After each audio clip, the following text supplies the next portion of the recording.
Steve Jobs, who's been called America's modern-day Thomas Edison, the man who changed the world with Apple computers, iPods, iPhones, and more, resigned suddenly late today.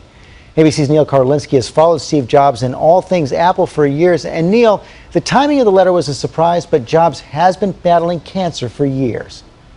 George, you're right. He's had very serious health problems for years, but he's also been intensely private about them. Let's face it, this is no normal CEO. From the iPhone to the iPad, this is a man who has been changing all of our lives and literally reshaping the future around us. The announcement came with no notice and little detail. Steve Jobs, the creative force not only behind Apple, but behind much of the new technology that's changing our world, has resigned.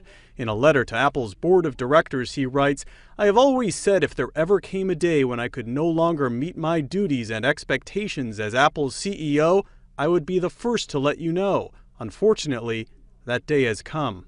At the helm of Apple, Jobs has been a creative force who changed the music business with the iPod, revolutionized the phone business with the iPhone, and introduced a whole new category of computing with the iPad, the fastest-selling technology device ever. He beat a rare form of pancreatic cancer in 2004.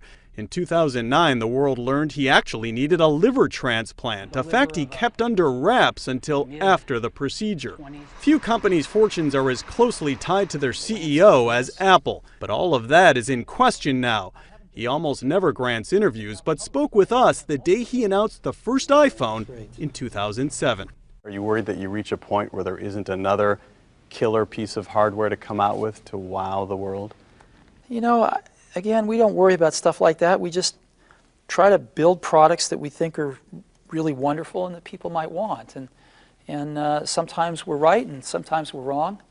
But I think we're going to hit a grand slam with this. In his statement to the board of directors, Jobs also writes, "I believe Apple's brightest and most innovative days are ahead of it, and I look forward to watching and contributing to its success in a whole new role." Jobs will now be Apple's chairman of the board, although first reactions in after-hours trading have not been kind, where Apple's stock immediately dropped 6.1%.